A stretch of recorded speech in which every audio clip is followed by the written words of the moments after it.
Hey everyone, welcome to Tuesday Night Live, brought to you by the 11:11 Hour and Help Me Build My Business Australia. We are in for a treat tonight. We are going to be talking about building a business that aligns with your unique needs. So as you come online, if you could say hello, let us know that you're watching, that would be wonderful. Yeah, we're really excited about tonight. We've been looking forward to this one. Cherry and I have been talking about it a lot because as parents who have kids with disabilities, it is a topic that is very close to our hearts, and we have to consider this in our own businesses. So although I don't have a disability, it's still a consideration for me. So a lot of people, oh, look, we've got Karen from, from Connect Fest. Yeah, Connect Fest. So Karen actually connected with me today. Actually, I got to message her back today. So yeah, check out her website. Thanks for coming on, Karen. So jump on, say hi, and let's see where we go with this. It's going to be a really great conversation. I'd love to welcome the lovely Freya and Anthea to the conversation. How are you, ladies? Hi, happy to be here. Hello. Yeah, awesome. Hi. So, when you decided to do this live, I mean, what was your deciding factors? Did you just want to share your knowledge? Like, is there, what is your backgrounds? Let's start with Freya. Oh, Anthea asked me, so I said yes, because I could talk at this event, and so it's a thing I like to do. I don't know if I had a specific, passion, I guess, in terms of business, because I don't know that I run my business as much of a business. But maybe that's what I'm interested in sharing, is that different approach, a human approach to organising. We do. Yeah, I love that. Anthea. So I probably should say a little bit about myself. So I'm Freya, and I work in private practice as a neurodivergent affirming creative art therapist. So I actually my client list is quite small, and I'm focusing more on the quality of what I can bring to the people I'm working with, and making sure that we align in terms of goals and needs and communication styles and ways of working, so that it has meaningful impact for them, rather than, I guess, pushing my business to be as big as it can be. So I'm autistic and ADHD, and not all of my clients are, but most of my clients, if not all, are neurodivergent in some way. But many are autistic, and that's across children's ages up to adults. Yeah, that's great. I like the idea that you are keeping your business small, because that's what's suitable to you and for your clients, and I love that. I'm the same in one of our business, or both of our businesses, so I can relate to that. Anthea, how are you? Yeah, I'm good, thanks. So I guess as Freya said, I asked her to do this session with me, and the reason why is because she's very knowledgeable about business, and also about neurodivergent people and what they need as well. So I thought it would be a great topic for her to speak on, and she's very good at speaking, very knowledgeable. So that's why I decided to do tonight's session as well. For myself, I'm also autistic and ADHD as well, and my kids all are too. And so I do mostly advocacy work for disabilities, mainly autism. So I do a lot of work ad hoc at hours that suit me and that sort of thing. I currently do a couple of days a week at a normal job, not 9 till 5, but I do 2 days a week of that. But that's something that obviously isn't my own business, but it's helping me to build up skills and that sort of thing. So that's pretty much me. Awesome. Yeah, no, well, we've been friends for a long time, and been through a lot of things together, having kids and all that stuff. So I know Anthea very well. So thank you for joining us, ladies. I very much appreciate your time tonight. So I'm just going to move the slide to the next one. I'm going to let you have the floor. Yeah, go for it. Well, for me in my practice, I think I offer a bit of a smorgasbord of services. So workload management is really important and don't always get it right. But I guess part of what works for me is knowing that I need and that most of my clients need a high level of flexibility. So I run my business as mobile. So I go to where my clients are comfortable, which in the case of any kind of therapeutic work, being in their home or their choice of location works extremely well. So I know that many people and families go to clinics and then they're kind of, it's like an out of body experience where they can be on show or they can be there to talk about a specific thing or they're there for an activity. And it can kind of mean that there's a masking that goes on, but it also can just mean that they feel good in that moment. They don't feel the same problems they do in their own environment when they're somewhere else. So for me, I walk into whatever's happening generally in people's homes. And so if there are 3 children who are having some, stressful issues at that time, I walk in and the chaos is on. And it might mean that there's dogs jumping around while there are multiple children demanding things or avoiding things or whatever they're doing. And it can be a big range of things, but I go in with an understanding that these people are looking for empathy generally. And that people who are displaying what other people might just think of as maybe challenging behaviors, if you come to a mainstream sort of service, for me, it's generally, I see that as people who are needing support and people who are calling out for help. And I don't myself find like I'm not put off by a child displaying what would be considered potentially violent or really difficult behavior. To me, it's like an opportunity to actually let them feel really seen and heard, and that they can have a way to communicate and work through understanding what it is that they're trying to communicate for themselves using creative materials. And I'm really broad with that. So that might be singing a song and it might be grunting or it might be humming, but having someone join you in that humming experience. And then it might also be making marks, and that could be digging holes in dirt or working with mud or sand, but it also might be using traditional art materials. Or it might be jumping into a role play so they can actually understand what's happened for themselves and communicate that as someone else, but they actually really struggle to do it as themselves.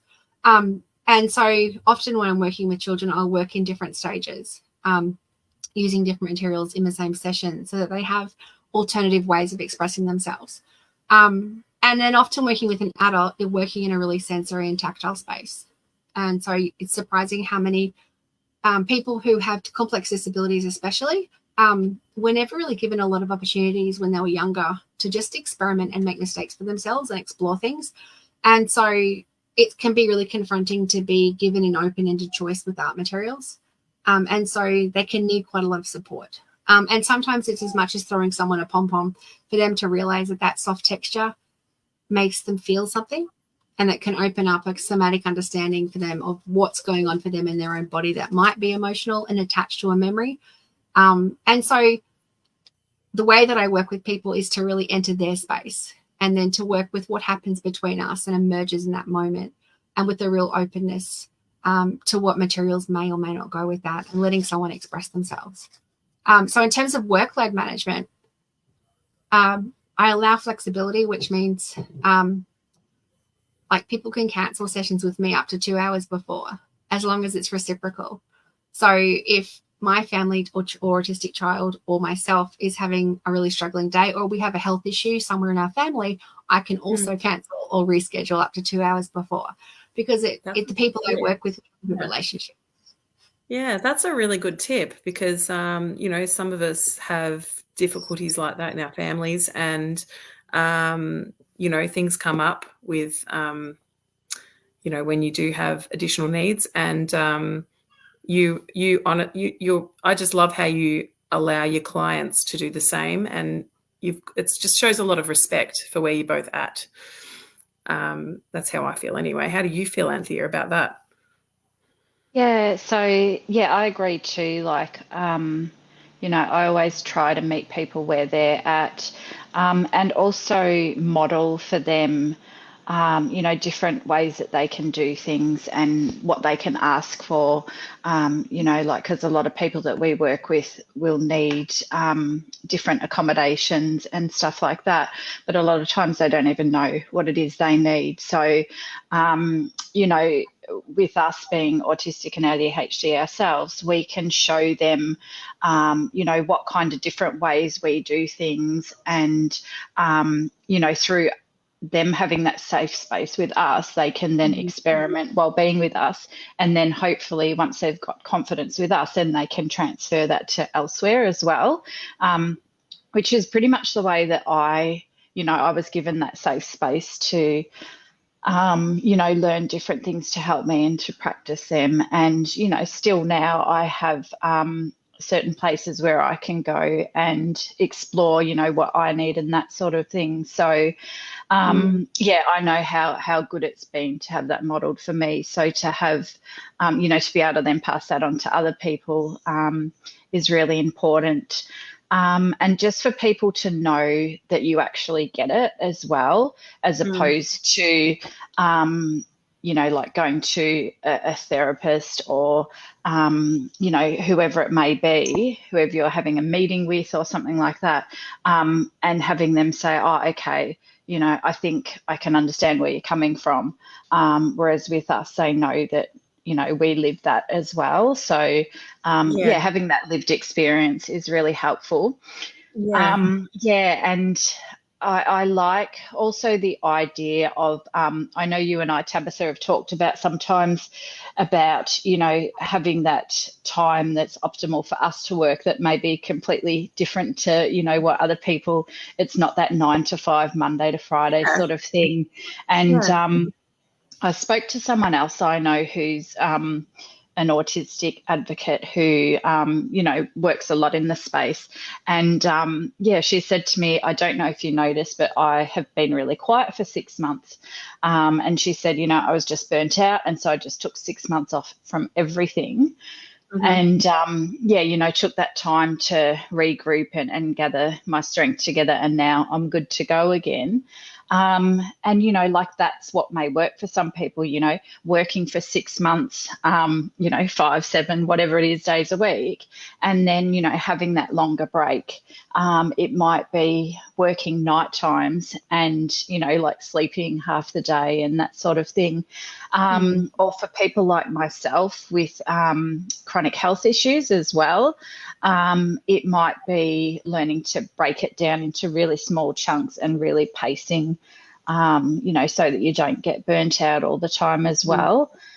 And just knowing that, like society can seem to dictate a lot of things for us, and we just don't question them until we're either forced to or someone points it out to us. So, knowing that, you can do things that work in a way for you, and in turn that gets the best out of you for other people to be able to help others as well. So, yeah, and I think I don't know, for me, I can say for sure that creating my own schedule is everything I needed to do with the kind of life I've had to lead for the last 11 years with our daughter, who is autistic.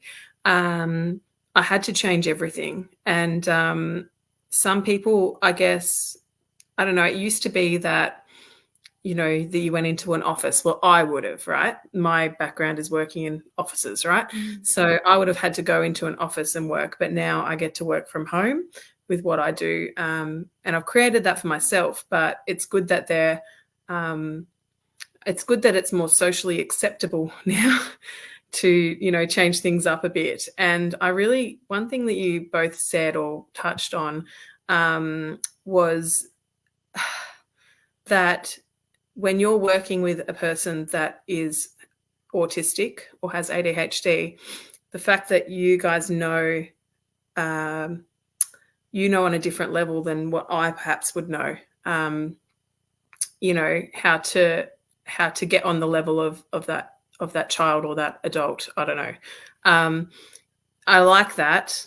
It's actually something that I've always thought about when we're in OT appointments and speech appointments and things like that, I just feel like they don't fully understand sometimes. That's me being a mum, you know, in those instances. But I like that. Anyway, that was sort of a little bit. I think it's truly true that for some people, they just need to know that their, you know, their body and nervous system's reactions to things are just completely normal in a different culture. Yeah. And that the struggles they have are ones that are really shared, because we live in a world that's not set up to make our experiences supported automatically. And so it can feel really isolating. And so if your body has like a nervous system, or, you know, a sensory deregulation in response to things that are quite common, that you encounter quite commonly, and that there's an expectation somehow from the world and support systems that there'll be an XYZ protocol you can follow that will just work.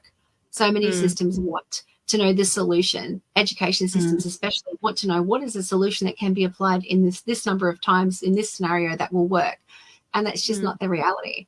And that's what I have to work with a lot of people to say, is that this is a multi-step process, but no one resource is going to solve all of your problems. So I often work then to share that kind of workload management then with the whole team. So I will help people come to the words that they have maybe come to understand that are keywords for them, and help them turn that into, you know, a set of prose or information sheets that can go out both to themselves but also to others. Yeah. Cherry says, I feel you. Autism and sleep isn't a fun time. My days and nights get flipped by the flick of a switch, dictated by someone else. It's really hard. There's no 9 to 5 for me happening.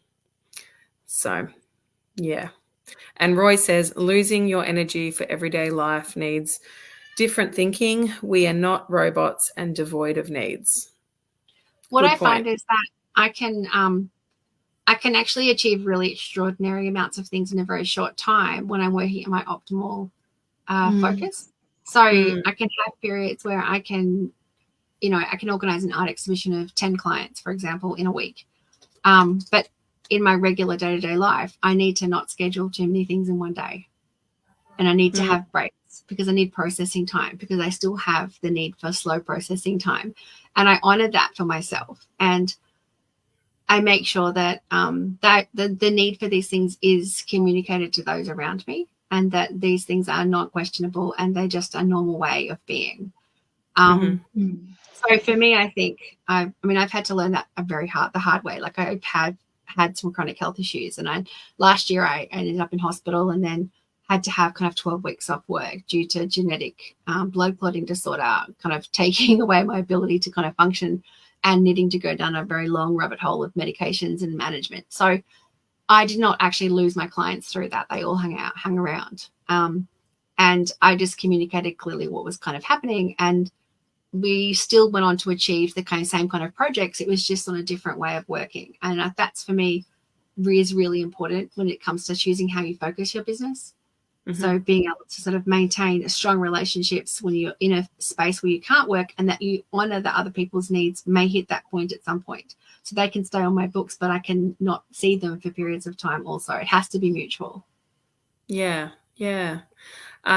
So Wilma says, mums know their kids, and it's good to have professionals that listen and really hear, and not put them in one basket. Everyone is different with not the same needs.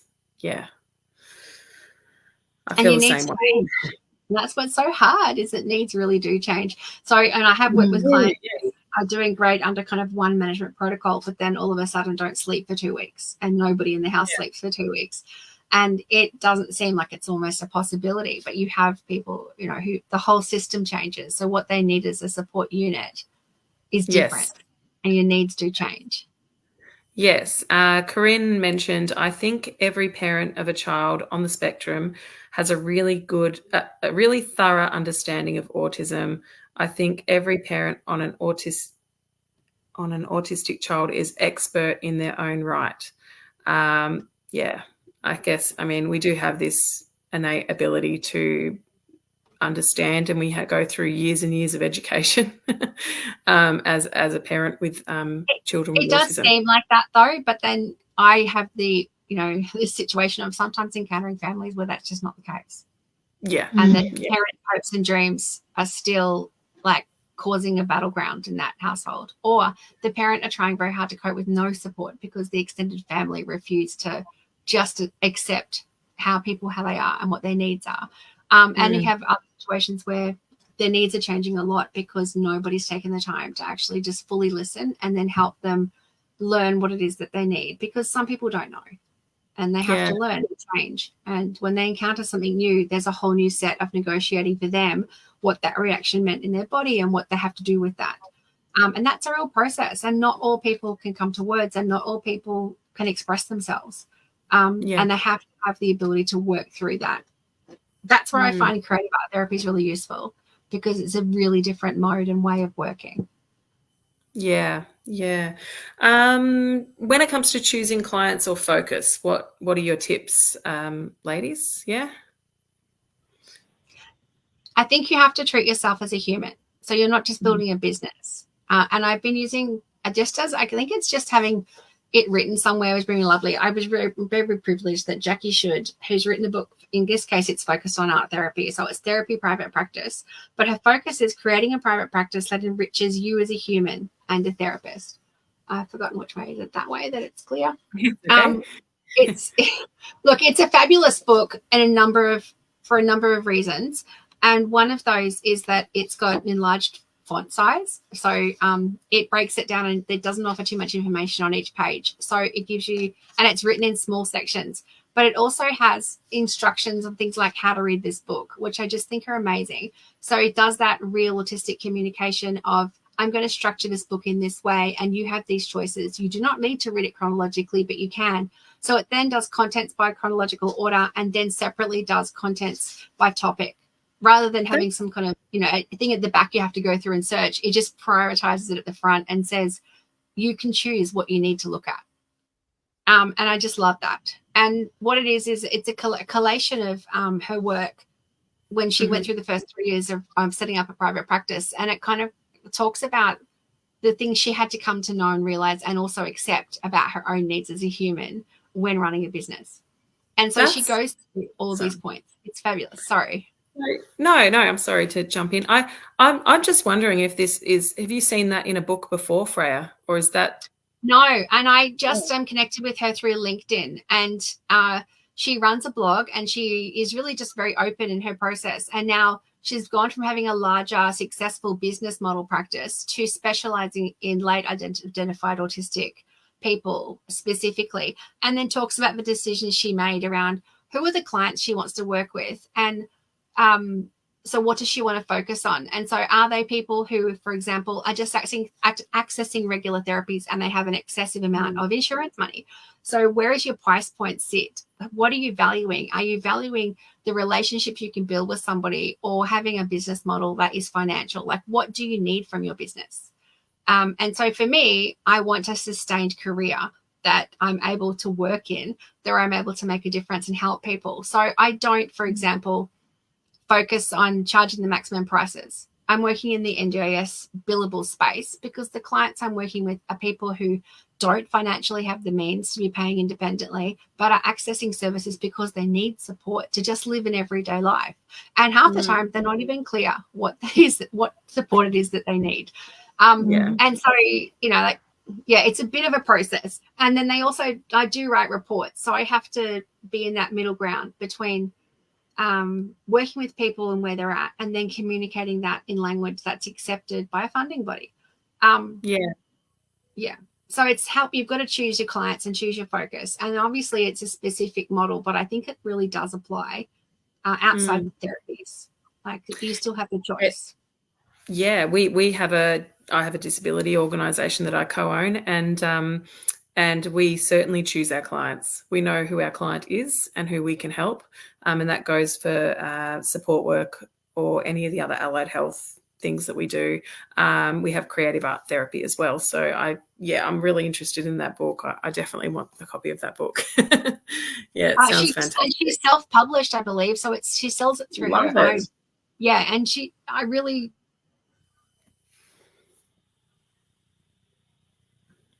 think we're frozen. Have we still got you, Anthea? Freya. Yeah, I'm here, but we've lost Freya. Right. She'll come back to us. So, I mean, I mean, I guess in your job, you don't have that choice, Anthea, am I correct? Like to choose your clients? Choosing clients. No, I can. Yeah. Oh, she's back. Yeah, like we really focus on fitting not just the client to us, but the other way as well. Like, you know, who in our team is best suited to help you know, the clients as well and their needs, and that. But we also do it quite collaboratively as well as a team, even though it's only one person who is actually doing sessions with them. So yeah, and then in my other work, it's really not, you know, it's sort of the other way around. It's me going to you know, people asking for me and me either talking to people or yeah, that sort of thing. So quite different to yeah, it's sort of like, you know, they choose me, but it's me sharing with people rather than yeah, than learning from me, or, you know, me having that one-to-one relationship is what I'm trying to say. Yeah. Yeah, okay. Oh yes, what was the name of that book, Freya? It's literally called Therapy Private Practice by Jackie Should, and that is JACKIE and SCHULD. Oh, it sounds great. It sounds phenomenal. I love the whole idea of the bigger font and the way it's laid out. I mean, it's Is it the readable? yeah, I can see a little bit. Yeah, we'll look that yeah. up, and I'll get Cherry to pop that into the comments at the end of the live. That would be really wonderful, Cherry, if you can do that. When we're talking about flexibility, I think we actually have talked about it quite a bit, which is like being able to workload manage, but also, you know, being able to just respond in the moment. So you might have a session booked with somebody on one topic. They've said to you in advance, I want you to bring XYZ materials in my case. When you get there, there's just something else happening, and you just have to have that in the moment emergent kind of process when you're working with somebody that's just in that space between you. So, I mean, I know, for example, in my job, like I have been booked to go into households by a parent who just wants their kid to see that an autistic person can have a job, literally. And they don't realize that when you go into that space that you can be kind of bringing a complete change to their family dynamic by coming in with a sense of complete acceptance for how their world is and how they manage it, and whatever their support needs are completely acceptable. It really fundamentally shifts a family, is my experience. I've got a couple of families that I work with who now only see and use neurodivergent therapists and workers. Me. That's what we do. Does make a difference, yeah. And I've got a couple of households with different dynamics. So in one household, there's a young person who doesn't really leave the house. Like they do have additional diagnosis of agoraphobia. And there's also a sibling who is desperate to go out and do activities all the time. And that they become really difficult things for someone who's at home alone as a parent to manage. So they need certain people who can come in, but there are really significant impacts for the children on having the wrong person in the space. So you've got to meet that need to have a relationship. And I think it's having an approach, and it might be a really autistic thing, but it is certainly a sort of, I guess, a theoretical approach to working with people, that you can just be horizontalized. Yeah, sure, I'm their therapist, but I'm not a person who actually sits above them in life. Like I share back with them. The reason I can connect so well to kids is that if we're in a setting where I can see that they're struggling with a sensory issue, I will ask them straight up, like, oh, are you finding the lights really bright, or is the background noise getting to you? And they'll be like, well, how did you know that? And you're like, oh, because I experience those things too. So you actually horizontalize the process. And it's a really fast way to build trust. Yeah, you're literally sitting next to them. You're sitting beside them through the whole therapy session because you're actually understanding them on a different level. It's what I'm taking from what you just said. Oh, I think we've cut out again. I was just going to say, I saw a comment come up and it had the word dinosaurs in it. And I completely feel like I'm one of those adults that is totally let down by a system that doesn't ask me what my favorite dinosaur is. So I have a favorite dinosaur. And I always share that with young people, and we will write stories. I often make books with young people, which can be really silly, like the great big book of I don't know. things like that. But then I also have my favorite character called Dippy the Diplodocus or Diplodocus, and my favorite dinosaur because both pronunciations are correct. So there's multiple pronunciations that are correct. So that's my favorite dinosaur. Oh, that's cool. That's cool. We've got, I think, Corinne, the dinosaur comment. She said, yep, dinosaurs have been running the education department for years. I think she's referring to a comment from Roy, which was generational change. I have learnt so much about deficiencies in the education space since coming to know people and their children in this space. Cherry has said, recently got a level 3 autism diagnosis for my young child. Any tips for starting kindergarten or what I should look for? Great question. What do you think, Anthea?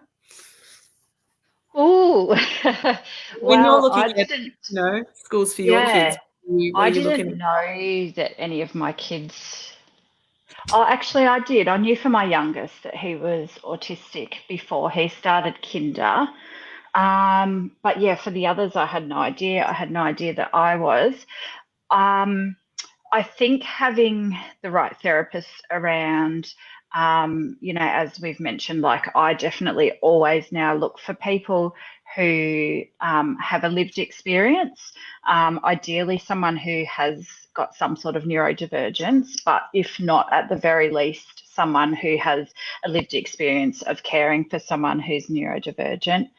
So I think having those kind of therapists around, like say, for example, Freya, if Freya was to come into our world when I was getting my son ready to start kinder, I would be relying on those therapists to help me to understand what specific needs my son has going into kinder.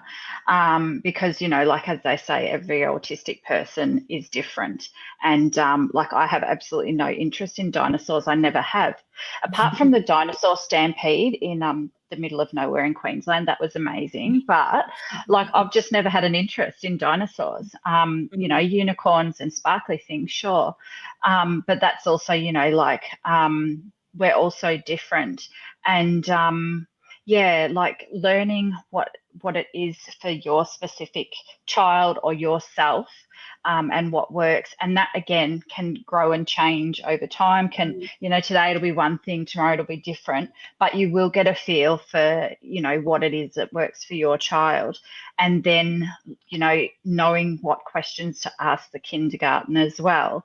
Again, going back to professionals that you trust and have built a relationship with, that have started to get to know your child.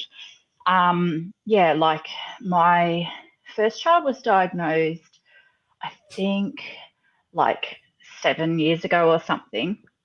And I still rely on therapists to come along and advocate, in the school setting and, elsewhere as well.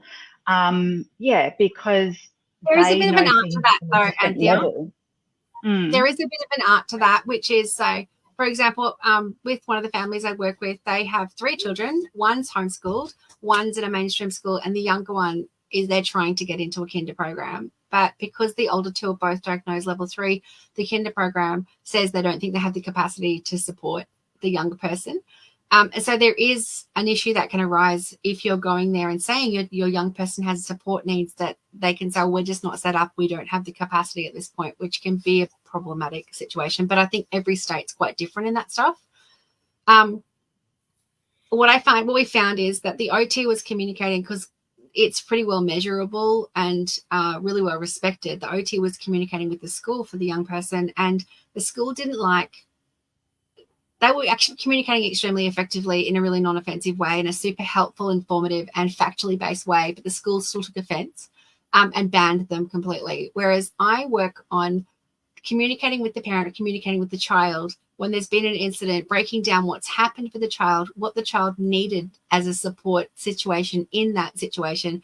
They create a representation of that. We then create poetry from that, and then we send that to the school along with it. A very clear note that I draft and send to the mum, who turns into her language and then sends that. And we ask for clarification around supports that they're providing from the perspective that I think I must have misunderstood. Could you please clarify? because my young person believed this XYZ was going to happen, and when that didn't happen, they feel very let down. And I think I'm a bit confused. Could you clarify? That approach is working extremely well. But a direct, and it is just a systemic issue, which is ridiculous, and it should be unnecessary. And every school will also be different on this. This is the problem, is you can't give generalized universal advice that will work for everybody. That's true. Got a lot of comments, ladies. A lot of comments. Give me a comment, Sherry. What do we got? Can I bring one up on the screen? Okay, Roy says, if we are able to create the NDIS, why do we let down autistic children with inappropriate or appropriate education? It's a systemic issue. Education systems aren't designed to meet the needs of children. They're designed to educate people en masse to fit a society. Society determines what the curriculum is. Yeah, we know curriculum change. They go backwards and forwards and they change over time, but they're not there to meet individual needs. And NDIS won't have a piece of it, and the school systems won't interrelate with them because they're different government pools of money that are state-based. So an NDIS is technically federal, but it's administered on a state base. Education is a state issue when it comes to politics, so it's completely separately managed, and it becomes a really political place when you come to curriculum. So out-based education versus, progressive and developing, the early years frameworks, they're all different systems. Most places have got some sort of intermediary. So in Queensland, we have like autism advocates that work for the department. I've worked with them in the past, but when even if they work to support you, it doesn't mean that you will achieve a successful outcome with your school. I've seen some pretty disastrous stuff in my own situation. However, we've now moved into democratic education, and I cannot fault them. They're incredible. Like, they take a person-centered approach to every individual child's or young person's education, and in a way that is holistic, and I didn't think was actually possible. They are making it happen.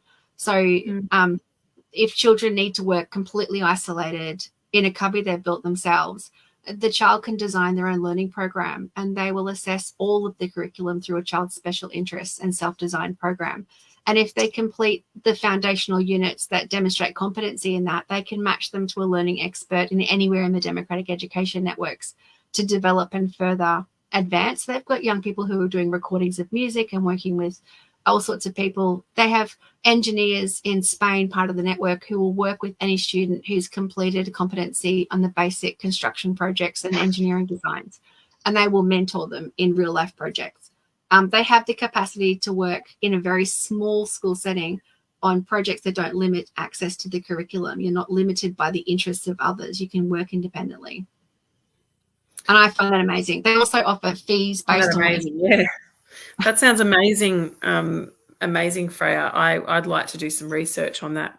So democratic education, and there's a huge international network. I mean, my son was one of the first to get into the school. It started in Brisbane because I'm in Brisbane. And it's 2 hours through peak hour if there's an accident to get there. But he travel trained for 2.5 years and now able to catch public transport with confidence and independence. So they have the patience, if you get me. So they model what they can't offer at the school because it's small. They use the community for. So they're not limited by what a school can offer. So if a child wants to do a sport they can't offer, they will link them up to the community. If they want to do a program that they can't offer with their teaching base, they'll link them to an organisation, a TAFE course or whatever. So my child's interested in trades. They have got him into really hard to get into programs, 2 different certificate programs through TAFE, which he does with their support. That's awesome. That's really awesome to hear, especially for, I have There's a child. many in Victoria. Victoria is where they've been for years. I'm just responding to a comment. That gives me some hope, Freya. You have no idea the things that I'm going through at the moment.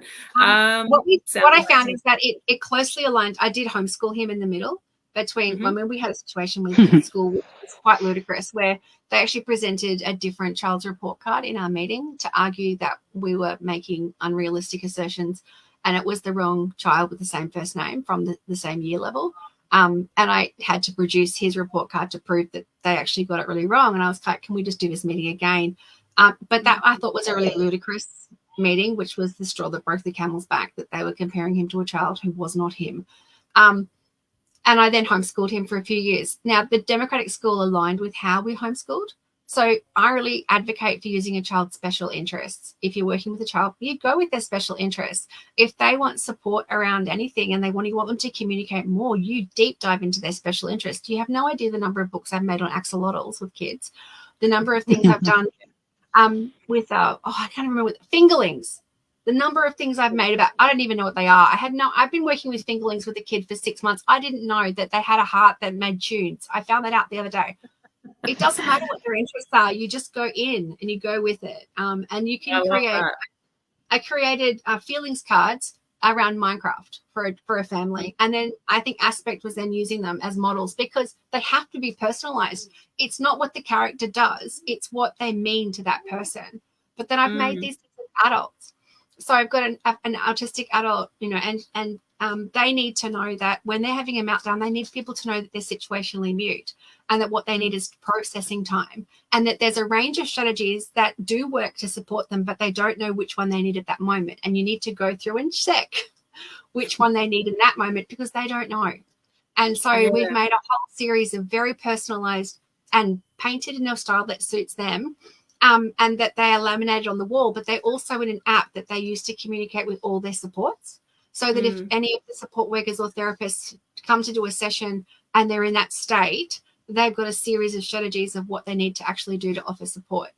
And so what I'm saying, and I'm saying this because this is an adult, this is not a young person, this is a parent, and they still have the same support needs. And I think when you have a child and you're not neurodivergent and you have a young child who is, it's really easy to think that your job is if you support them, they won't have these needs later. No, you're teaching them how to be supported, how to draw on supports so that they can contribute the best they can to the rest of the world and learn how to use those supports to have their best life. It doesn't mean that they get less support. Being successful is knowing how to use and build on that support that you have so that you can contribute, be acknowledged, and make the world a better place. It's not that you don't have support anymore. Yeah. No, totally understand. Totally on board. So is everyone else. We're seeing some comments from Roy. Amazing stuff, Freya. It takes good people to think differently to create change. I like that. I would liken that to you, Freya. And so true, Freya, Cherry says. And Corinne said, from my own personal experience with primary school and up to and including year 8, the education experience is an absolute disgrace. From year 9 in my daughter's school, they have the Calm/Flow program, which has been an absolute game changer for my daughter. I had to fight for 8 months to get her in, but I won that battle. Yeah, can relate to the fight. You feel like you're always fighting. Yeah, totally. But so do the kids, and we forget that those kids are walking into a battleground with a super high sense of anxiety, and they know that they're alone, and that none of the adults have to respect them, and that they have to say sorry for stuff that's done to them. That's a really scary, isolated place to be as a young person. And it's so understandable why so many of the young kids experience school can't, because it's super overwhelming. I do, like, one of the kids I work with is only allowed to go to school for an hour a day, but they're also allowed to go to a separate space where they feel supported and they feel safe in that space. But if the wrong teacher there, they get denied. This happened last week. They weren't allowed into the space. They didn't know what to do, so they just walked around the school. In fact, they walked out of the school and walked around the streets. They were terrified. They're 9 years old, and nobody noticed. There was a 9-year-old walking around terrified who was picking up weapons like rocks and sticks as weapons because they thought something would happen to them, because nobody would let them rooms. This is happening in our mainstream schools all the time. These kids are terrified. But what do they do with that? Well, they put on a brave act. It would rather punch people he doesn't know so that then they don't see that he's scared. How do you unpack years and years and years of this for these children? Because they're learning to be angry and defensive. They're learning that fight is their only option. Yeah, and it's really hard. This causes significant trauma when they also don't have enough language to communicate for themselves, and therefore no one believes them when they try. Well, Anthea and I are a little bit similar with the fact that we have older children and younger children. So I have a 20-year-old and a 1-year-old and an 11-year-old in the middle. And so Quite the clan. Yes, very lots of space between. But with me, I've found that there's not a lot changed when I sent our 20-year-old to school as to when we've sent our 11-year-old to school. And well, there's nothing changed, to be completely honest. I haven't seen any change. Granted, our first daughter is not on the spectrum or anything like that, but our second is. But I still was exposed to children back then. I worked as a tutor with some kids on the spectrum. I also have a background, somewhat of a little background in teaching. But I remember my daughter's friends who were autistic at the time, and their mums, and what they were saying to me. It's exactly the same as what I'm talking about with my friends now. And nothing's really changed. And, you know, like you, Freya, I've done homeschooling for a few years. We're just having another little visit to school now to see how we go. And it's not working out. It's just not working out. And, you know, it's another example as to why, you know, the topic we're talking about tonight is fitting in life with our additional needs or our unique needs in our families. You know, luckily I've built myself a couple of great businesses and a really great flexible schedule, so I can homeschool when that time comes, when she's going to come back into the home and be homeschooled, which is likely. But, you know, I think that's what... The world's changed in that time. So our education systems might not have, but the world really has changed a lot. And by that I mean you can have a job without going through a mainstream education. I think Tabitha's frozen now. I did, but I'm back. Oh, there you are. You're back. And so that's really so exciting is that while a lot of the school systems haven't changed, and there's aspects of them that have, but a lot that hasn't, the world has changed. So our young people who really struggle with school doesn't mean that that's it for the rest of their life. There's still so many ways that we can support them, and they can have their own businesses. Like, for example, look at Kaiko Fidgets. It's a massive, amazing, successful business where a young person has invented the things they wish they had, and then so much more. There's a lot of these opportunities out there, and where the whole family's involved in supporting and having this whole business together. And it's not about not being able to do what you want. It's finding what you need. Like, my son kind of loves a lot of these stories about him at school, but I'm not joking that for the first 6 months, even at this new school, a democratic school, I rave about it now, how supportive it is. I'm not joking that for the first 6 months, what he actually did was build a cubby. And if anybody walked near him, he swore at them until they went away. That's what he did at school for 6 months. And they somehow transitioned with support and patience from that to letting him design learning activities and asking if anybody wanted to join him and designing excursions. And now he holds the record for the person to spend the longest at the bottom of the ball pit at the YMCA. I didn't think he'd ever want to go there. But, like, I know that's ridiculous. But it's a pride of, they've made that a badge of honor for him at school, like that when he wins, like, you know, and when they first tried to play sport, he broke his arm. Like, he's not an athletic kid, but he now holds the record for the longest time at the ball pit. And they've just made a way of making him feel integrated without making him change. He doesn't have to sit with other people. You know, he can go and sit wherever he wants. There's other kids. They want to know what they did. They went and bought 50 dog beds because the kids wanted to sit on cushions under the tables. They didn't want to sit with the fluoro lights over their heads. So they went and bought enough for everyone. Everyone can have a dog. Love it. So we're up to the slide where it's costs and charging for your services. Freya, you would have something to say on this topic, I think. I do. And I know a few people that do, but I charge below. And you know what? I've found really generous people. My supervisor does as well. She charges a really low rate, knowing that when you're trying to keep a private, and she's neurodivergent as well, and offers this incredible clinical service. And she is doing incredible things. And she is the head of programs that train other people to be art therapists and maintains a really positive neurodivergent focus in those. And that is so incredible because she's very experienced and very respected, and yet is charging way under the average or recommended price line items because it's about making sure that there are other neurodivergent practitioners able to qualify through their PD, get the support they need, and build the industry. So it's the same for me. You know, like I charge way below the NGIS rate that I can be charging, but I still have to maintain all of my own insurances and PD requirements and things. So it's sort of, it's about still making sense of what's the most important thing for you. Yeah. And so is it about, if, you know, if you're in a situation where you need to,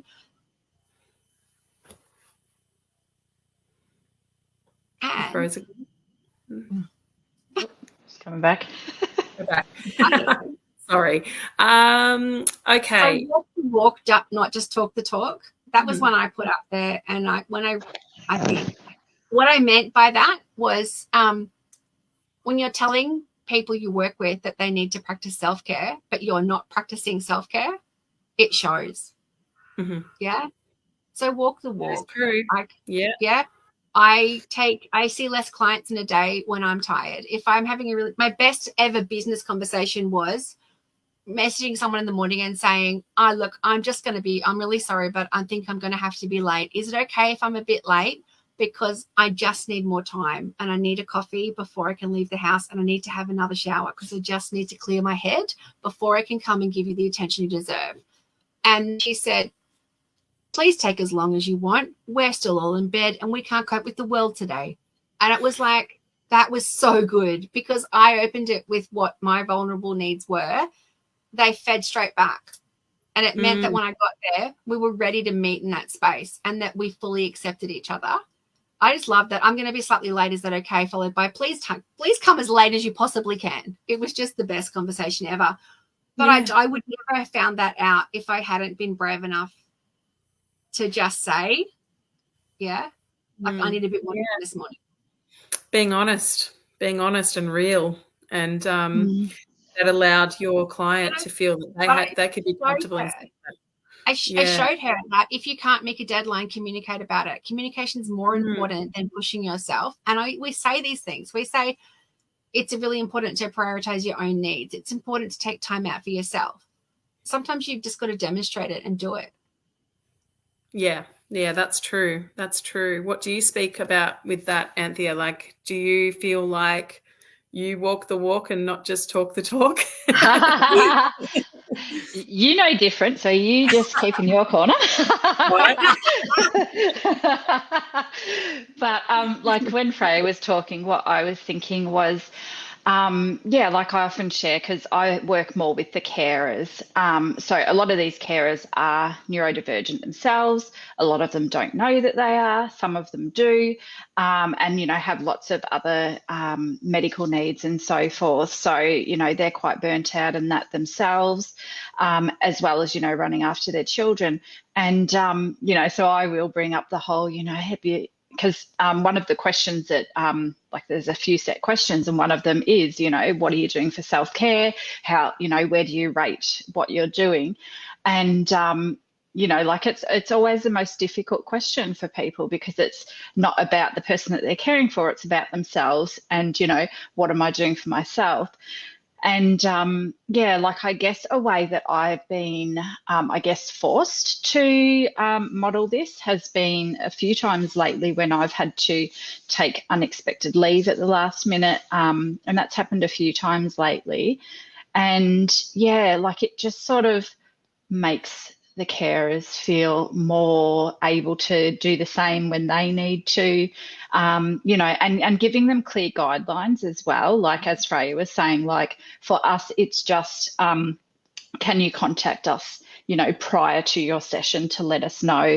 If you can the day before, that's great. If not, on the day. And like if people repeatedly just, you know, don't bother contacting us, then we do, you know, take a session from them. But you know, like if it's your child came ill at the last minute, or, you know, an appointment that you've been waiting for 6 months, you know, why should they be penalised for that? You know, carers and people with disabilities have so much more on their plate that they're managing, and so much more chance of things going wrong, of these things cropping up, and of them being exhausted. The last thing is they need another person penalising them for, for life happening. So, yeah, I feel like in those sort of areas, like I have modelled, that it is okay to do these things. And yeah, I guess the other thing as far as self-care that I do, because I've found it doable, is just doing short bursts of things. And there's one document that I like to share that's got 50 things that you can do that are quite quick. Some of them might only take a couple of minutes. And that's what I do a lot, is take very short breaks to recenter myself. So, yeah. Question for you, Anthea. Anthea, what are some ways to cope with overwhelm as a parent/carer? So pretty much what I just said, like I find those, what I call them is micro moments of self-care. So, I used to think self-care was at the very least going for a walk for an hour and ideally going to a spa for the day. And while that's still great and we've still got to do it, like having those 6 breaths, 6 long breaths, having like, even during my working, like with, as I said, I do a job a couple of days a week that is set hours. Even within that time, sometimes if I'm exhausted, and I am really lucky that I do work in a space that's very understanding, very flexible, and does allow a lot of supports, both for being a carer and for disabilities. But yeah, like I'll go off and do a meditation for 5 minutes when I'm working from home. And actually, even when I'm at work, because we've got a sensory room there that we can go off and do that. So it's just incorporating those tiny things as often as you can, when you think of it, when you feel you need it, and then on the other end of it, not beating yourself up when you forget about it for like a week straight, because I do that too. I love using micro skills. Yeah, micro. Like what was the term? Micro. I don't know. What did I say? Micro self-care? I don't know. Micro moments of self-care. Yeah. Micro moments. That's you can write a book on that, Tab. But don't underestimate the power of a coffee either. Yeah. So sometimes just grabbing a tea or a coffee or whatever your drink is. And, young people actually sitting there just drinking it, not doing the emails or, turning your phone on silent and turning the vibrate function off, even if it's for 10 minutes. That just gives you the moment of peace, and people can still leave a message. 10 minutes, you can still get back to people straight away. You're not going to miss out on an appointment even. You can still call them straight back. And you live with that hypervigilance is I think the biggest killer as a carer, is that you live with a state of hypervigilance. And that even when you get that time off, you can't let that barrier doesn't come down. So self-care, like, what the hell are you talking about? Like, I can have a bath for 10 hours. I still feel exactly the same. And you do. So it's like overcoming hypervigilance is a much bigger picture, and it's a bit better thing. But I think it's really important to acknowledge that even if you take those time out, a lot of parents, a lot of carers can't get past that state inside them of hypervigilance. And it is really anxious creating. And I actually think sometimes self-care is sending memes backwards and forwards to people and doing meme dumps in messages. It's finding someone else who understands, who actually makes your own experience normal, and where you don't have to explain yourself. Like, some of my best friendships are just Facebook Messenger friendships, and often it's info dumping on each other. And it isn't actually needing someone to solve your problems. It's having them go, oh, hard relate. Here's my story. In autistic culture, we do this thing where if someone shares something, we share something just as intense back. And it's not actually a competition. It's just saying, I understand the intensity of your experience because I also have had that experience that was intense. And it really feels like self-care. 100%. I agree. Roy says, if mainstream society adopted these strategies, what a different world we would have for the better. I know that for me, I don't, even though I'm up early in the morning, I don't book 9 o'clock appointments. It's just not going to happen. And that's simply to safeguard myself, because often we might have a bad night at home or something like that with our daughter. And, and we don't know if she's going to go to school. There's all those unknowns. So for me, I just don't book 9 o'clock appointments. I do not have OT appointments or speech therapy or whatever until after 10:30. It's just what I do. And it's part of my own self-care because I know I'll be rushing around and that's not going to be good for anyone, you know. Or get people who are mobile that come in and don't judge. And that actually can feel like self-care. If someone comes into your home and just is comfortable and joins in wherever you are and doesn't even notice, that actually can help you feel better. And they probably would, but in my mind, I know that's how I am at the moment. Hopefully I'll change that behavior in myself, like that, judging myself. But that's a good tip, Freya. Find people that you're really comfortable with who are non-judgmental, and they're not going to be in your home looking around like, you know, oh gosh, you don't want judgy people in your house, especially when you've got situations like, look, you know. I laugh so hard when people are like, oh, I'm so sorry about the mess. I'm like, you haven't seen my house. Like, what's wrong with you? The house is this. And the kids will hassle each other out. Your room's a mess. Your room's this. And so I loved it today. I went to a house and it said, welcome to Jurassic Park over one of the bedrooms. And that's the kids' bedroom. And it was like, that is the best. And yeah, it's sort of, I need to get that sign. Fresh hand towel. I was like, I was going to wipe my hands in my pocket because I didn't expect you to have anything. Like, no, that's fine. Oh, I love that. I love that so much. That's great. We had a comment before, I think it was Roy, only one person needs to get you and your whole world can change. That is true. Yeah. It can be a lonely world as a carer, or somebody that doesn't feel like they fit in. And to have people like you ladies out there supporting our kids and our adults who are neurodivergent, I think that is brilliant. And not only that, educating people like me and others that are in the audience that are not. And, I'm just really grateful that you came on and talked to us about this today or tonight. I just think it's really important to remember that we are two people who met in a program, Anthea and I, that had a lot more people in it from all around the country, right? And that we know that we've met a lot more people. So we might only be two here, but there are thousands actually of people in Australia who do this stuff and who actually live it and get it and work with people. I participate in lots of different research projects where I go in and it ends up being the whole group that I'm attached to. Things like therapists who are autistic, who also have autistic kids. There's actually a lot of people out there. And we just need to know, you need to find them. You've got to find someone for yourself because we're everywhere. Yeah. Yeah. Yeah. We're right behind you. People like you both are crucial for people like myself. It's a whole new world for me, and it's just a little less scary knowing people are out there and get it, which is true. Cherry recently she commented before about her daughter's diagnosis just happening recently. And she's a business owner, and, you know, her life, you know, even though... Can I just say one thing to Cherry? It can feel really overwhelming, the idea that level 3 is somehow this foreboding thing. I want you to know that one of the best psychologists I know has a diagnosis of level 3 autism themselves.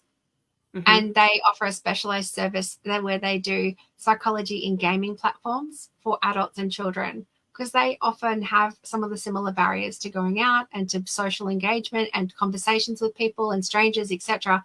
They offer an incredible specialized service for adults and children where they work all in gaming spaces, and whatever platform that person is in. So I know that they work with somebody I know, like a client I also work with, they work with in Roblox.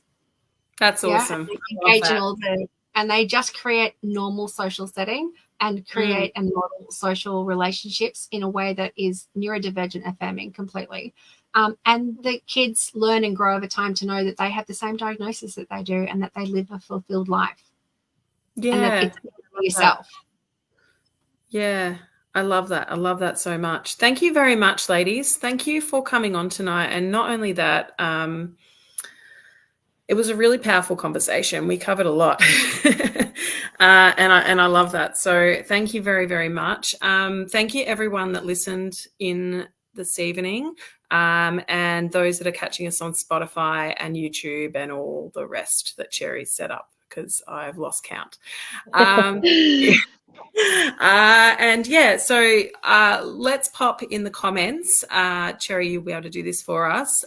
Freya and Anthea's details, any details that they'd like to share, if anybody wants to contact them at any time, I guess, if that's okay, ladies.